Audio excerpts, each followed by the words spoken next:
شادی کے دوسرے دن اچانک ایک شوہر اپنی بیوی کو مارنے لگا۔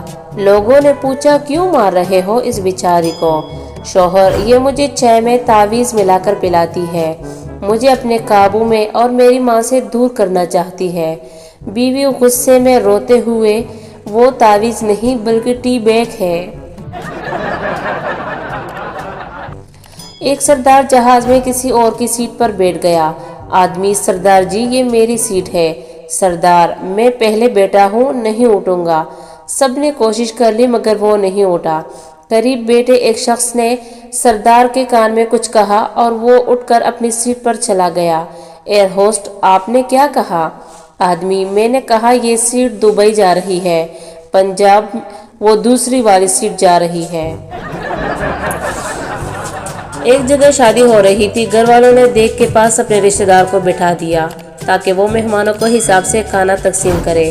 وہ آدمی اپنے رشتہ دار کو 2 بوٹیاں اور 1 آلو دیتا اور ناواقف کو 1 آلو شوربہ۔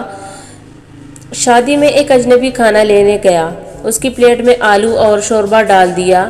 وہ بوٹی کی امید لے کر دوسری مرتبہ کھانے لینے گیا، پھر شوربہ اور آلو ملا تو اس نے کہا: بھائی صاحب کوئی ہڈی والا آلو نہیں ہے؟